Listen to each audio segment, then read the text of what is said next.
All right, welcome back. So in the last video, we had a look at using loops in a pre-existing song. In this video, what I wanted to do is come back to the track that we were working on that we developed in the second video of this series and kind of give a primer into mixing. So what I think we'll do here is, first of all, I'm going to just open up my mixer and let's just expand the view so you can see what I have in place here. Now, I'm going to try to keep this pretty simple, so I'll probably end up using a lot of stock plugins and talk more about concepts and principles as opposed to a direct tutorial on how to mix, but maybe just some good practices, especially when you're working with loops. Okay, so first and foremost, the first thing that I want to talk about here is gain staging. Now, this is super important when you're working on tracks that you've recorded yourself, but it's also very important when you're working with loops because in general, I just find that a lot of loops come in pretty loud. So the first thing we have to think about whenever we're doing our mix is gain staging. So what do I mean by gain staging? What does that mean? Well, it just means that we have to be aware of our gain of our individual audio tracks, how loud they are coming into the mixer, how loud our overall mix is, and things like that. So I think a good thing to do over here would be maybe just to really quickly talk about the way that I have things set up over here. So you can see that in a lot of my tracks, I have this handle, this line with this little square over here. Now in Studio One, this is called event gain. In Logic, you have an option in the inspector. If you were to open the inspector, which is actually very similar to the inspector in Studio One, somewhere around here, you'll see gain. And if you double click in there, you can actually change the gain of your audio region and you will see the visual waveform display either move up or down. Now in Studio One, we've got a couple different ways we can do it. I can do it over here, and I can also do it over here. So you can see that I have a gain of -6. I could change this to, for example, -12, and you'll see it come down even further. Now what I like to do is, because when I mix, I prefer to have my faders in the upper section of the console. So somewhere from, around 3/4 of the way to the 0 up, because I have a lot more resolution at that level. You can see I've got 10 dBs of resolution from here to here. But if I was mixing down here, you can see that this little section over here, this is -130. And if I move this up a little bit, that's 40 dBs difference down here. So resolution-wise, when you're mixing, it always makes sense to have your faders somewhere a little bit higher. And the way that I do that is by gain staging my actual audio regions. Now in Pro Tools, you can do this with clip gain. Now this has really changed things for me in terms of how I mix, because what I can do is just visually have a look at my waveforms over here to indicate how loud they're going to be. So instead of having all of my faders down here, when I bring the region level down of my loops, as soon as I drag them in, I'll bring this down to -6 or -10 dB. Then it allows me to have a little bit more resolution in my fader. Now, another thing that we can consider doing is, once we have our edits and we're happy with them, we can commit to them, because you know what? Why not? If I'm happy with these edits and I say, right, this is the way I want them to be, then you might as well commit. Now in Logic, you could do a bounce in place. In Pro Tools, you could consolidate the regions. In Studio One, we've got another option over here, which is really the best of both worlds, because what it allows me to do is essentially create an audio part. I can just glue these together, and then you'll see here that this is shown as if though it is one file over here. But if I need to unwrap this, I have a shortcut which I can run over here that allows me to get back to that state. So this is the way that I like to do things. I like to simply make an audio event over here. Now, like I mentioned, in different DAWs, you can consolidate these, and that's also something I could do. So for example, I could take all of these and just say, you know what, I'm completely happy with this edit. I'm just going to bounce this. And now I've created a new file. And the same here for my samples. I mean, if I really wanted to, I could just go ahead and bounce these. So I'm just bouncing everything down. I'm essentially committing. Now, one thing before I commit to this is I want to check these levels. And I'll solo this.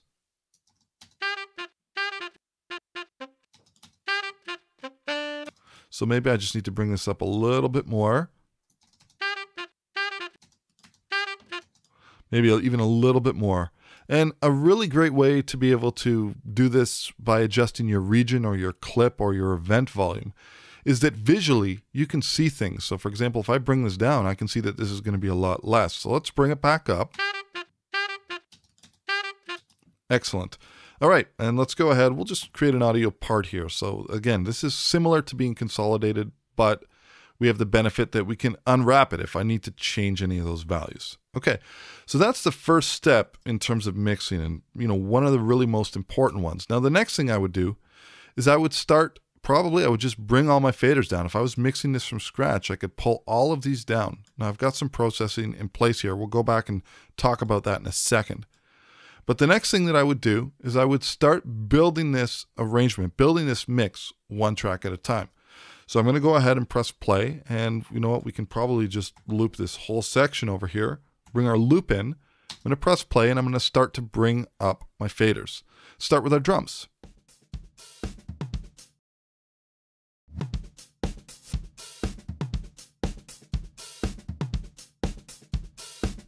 Okay, so a good place to shoot for is if you're bringing in your drums and it's the only track that you're bringing in. If you put your peaks at around -15 to -10, you'll be in a good spot. You'll leave yourself enough headroom to be able to work this mix. So that's pretty good. So now we're going to bring in our next element. Let's go ahead and bring in our saxophone.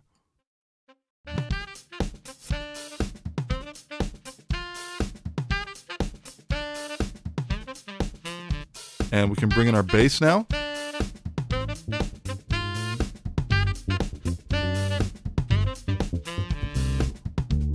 Bring in our crash.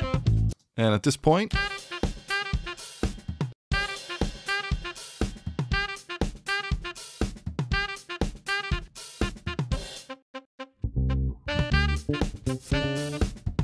now once you have a relative volume that works against each other, then you can really kind of fine-tune and finesse your mix. So for example, in Studio One and in Logic, you can select multiple tracks, either in the arrange window or the mixer, and then you can bring up their relative level as long as they don't have any automation.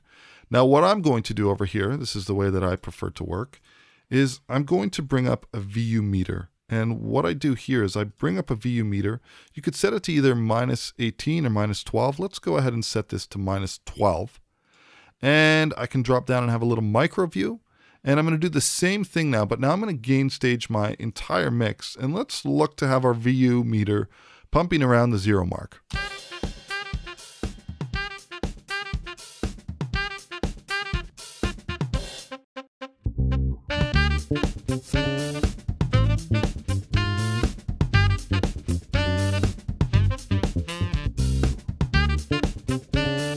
Now, depending on how much processing I'm going to do in my mix, I'll either leave that set at -12, or I can set it to -18, and I know I give myself a little bit more headroom. But sometimes looking at a VU meter, because it averages out the level, it's a different type of measurement. It's a RMS measurement instead of a peak measurement that we have on most DAW faders.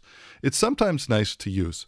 So we can also try the other option here of -18. Let's bring that down. So that's not too bad. Maybe we'll bring this overall mix down a little bit.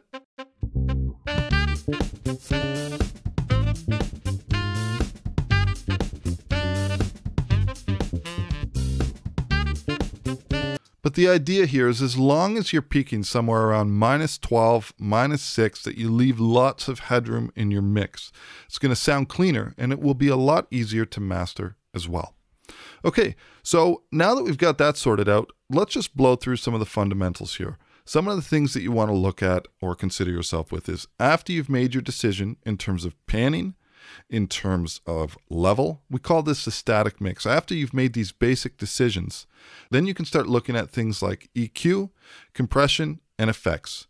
So we're going to go through these really quickly. So for instance, on the drums, something that I like to do, you'll see that I already have this track set up, and it's called Drum Crush. Something that I like to do is I will create a send from the drum track onto a new bus or a new aux, and then I'll bring up a compressor. In this case, I've used a CLA76, but you can use any compressor, and the idea here is that you want to have something really aggressive. Go ahead and bring this up. That sounds very compressed. I can compress it even further too if I want. And the idea here is that I want to bring this up. I'm not going to touch the dry drum track at all, because it sounds nice and crisp, really clean, punchy, transparent. Now I'll bring in the compressed drums. So now we have the best of both worlds, but you'll notice that they're louder now. So we can go ahead and let's group both of these faders.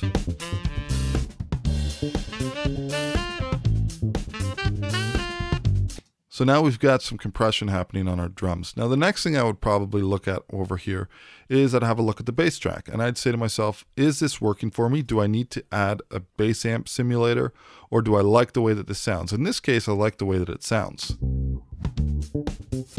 But we can do something simple. Let's add an EQ, and we're just looking to take out frequencies that we don't like and maybe enhance or accentuate some that we do like. So I'd like a little bit more top end here, a little bit more detail on the fingers. We can have a look at the low mids, and then we can have a look at the low side. So I'm going to go ahead here, and first of all, I'm going to start with the mids.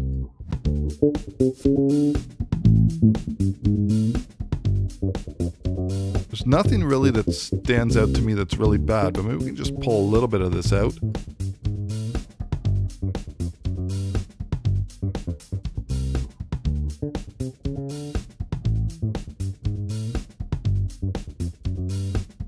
And the idea when you're EQing is you always kind of want to EQ in relation to everything. So if you can listen to your EQ moves while listening to the rest of the track.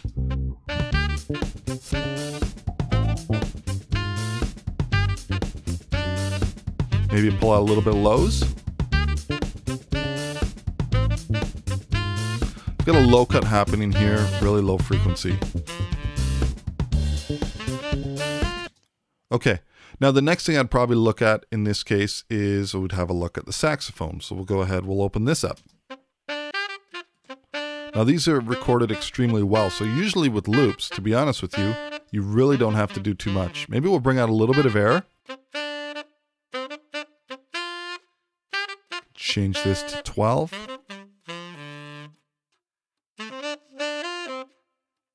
Again, listening in relation to the rest of the track.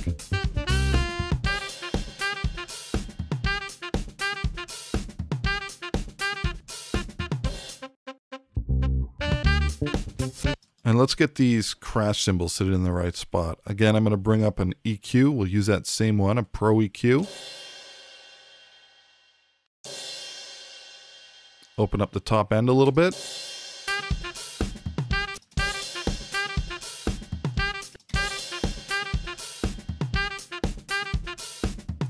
And depending on what we need here, we can usually filter these out. Filter out quite a lot of the lows. Leave that for the drums and the bass.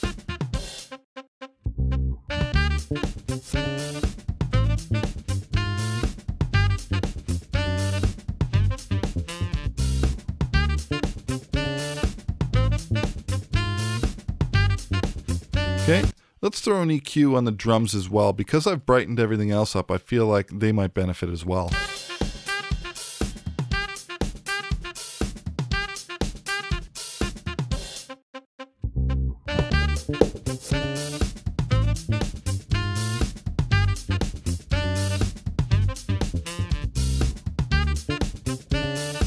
Okay, so that's starting to sound good. Now, something else that I might consider doing is adding some type of reverb. So in this case, I'm just going to go with a stock PreSonus plugin. They have something over here which sounds really nice, and it is called Room Reverb. Now, depending on which DAW you're working in, there's different ways to add effects, but in PreSonus Studio One, you can simply just take this and drag it to Ascend, and it will automatically create your aux return or your bus return or reverb return, effects return. And it's solo saved it in its place to mix it 100%.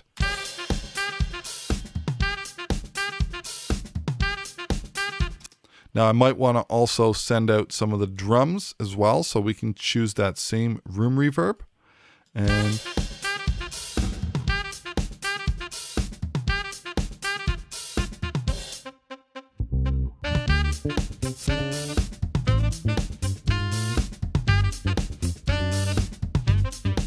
Now, one last thing we could try here is, even though I pretty much like the sound of the bass guitar, we could try to see if we want to have anything in terms of an amp simulator. So I'm going to choose Ampire over here. And then in my presets, we have some different presets available. I'm looking for something in terms of the bass guitar. So the first thing that I need to do is I want to make sure that I have some bass presets. So we'll go ahead here and I'm looking for bass amp. So we'll go to the bass amp over here. And then we have, let's scroll through these over here. Bass amp, Metal XT. I don't use this too much, but let's just see how it sounds in terms of coming up in the stock default setting that it has. So I'll go ahead and solo. And one thing that just to be aware of, sometimes some of these amp settings are pretty high. So this is currently at 0. Let's bring this down.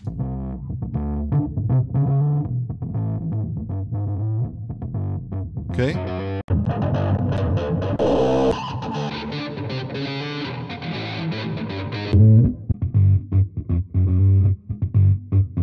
So we need probably something cleaner.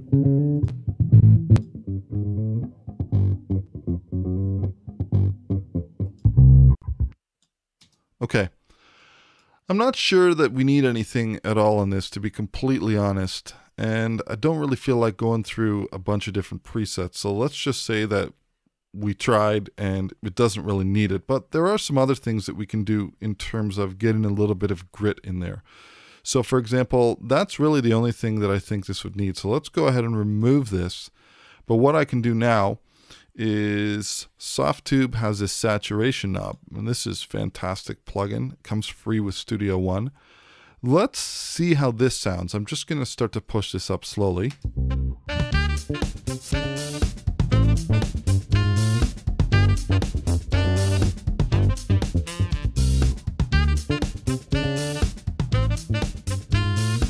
Okay, so we can use it directly on the track, but another thing that we can do is I can bring up a bus channel over here, and we can do the same thing that we did with the drums, where we do this in parallel, where we send an amount out from the bass track, we send it out to that same track. So let's go to bus 1, and we can call this bass sat. That's a bass saturation, and then the idea here is that you want to be really, really overly aggressive with this in terms of how you're sending this out, and then you want to blend it in on the fader. So let's go ahead and solo this. These need to go to the main outs. This one is being sent.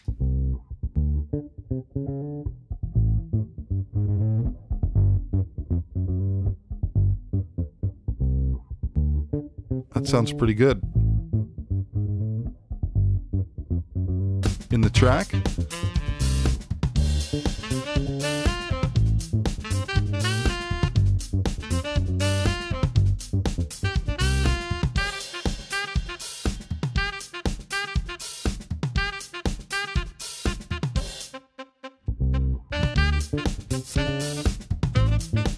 Okay, so that's sounding pretty good. Now, the last thing I'd probably consider doing over here, we could do a little bit of gentle compression on the mix bus. So I'm just going to grab the stock compressor that comes in.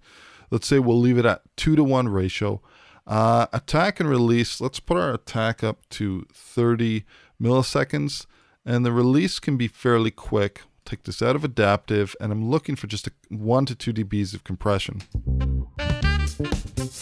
Bring down the threshold. Maybe 2 dBs of makeup gain.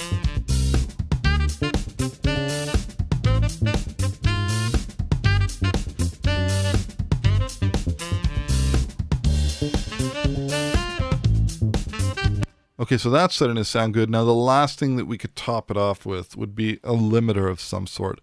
Now I'm just going to grab the stock Studio One limiter again. I like to work in true peak mode, and then we can just kind of set our ceiling of where we'd like this to be. Let's say minus 0.5. And then I'm just going to start driving this in. Now, we were peaking at about minus 6, so let's bring our input gain up about 6 dB.